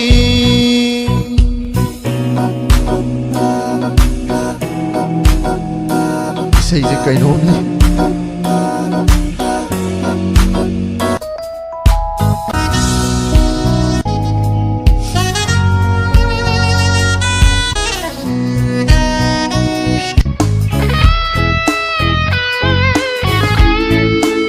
adum yauram gani yaudana di say me sida ki say tharoi ba mayam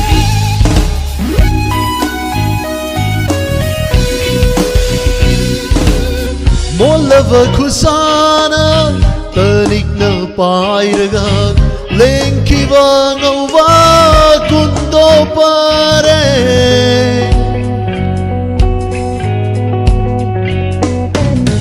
aigi ni kanna hinglamba ni punsina ngasidi oi haure kana drabawari tumdana mangluva manglana magum tumdana mangluva manglana magum chakre nandi sagaya madanokna chakre nandi sagaya madan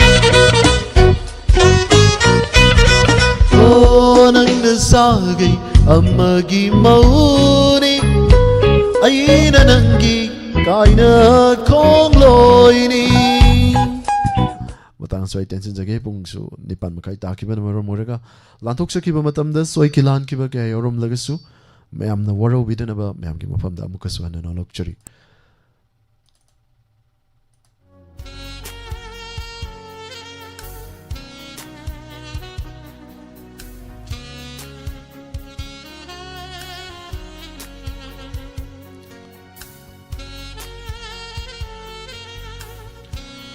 Thoram asigi makha chatha jarakpada mi kukkar gi matung mayam puna amuk saruk yaminasi Inspector Tay gi hanjin episode chamapan marfu taramathoi suba tangkak loinana ngasigi thoram sida saruk yabiriba tongan platform sing da laibiriba sing live chat da laibiriba ina pathok chabada chitananta ki ba yaru sumyam na waro witana baijari housing acting gi di attend ba break matang lojabagi ya ba lojabri pomnokpu surjit kuman jana mukana kurumjari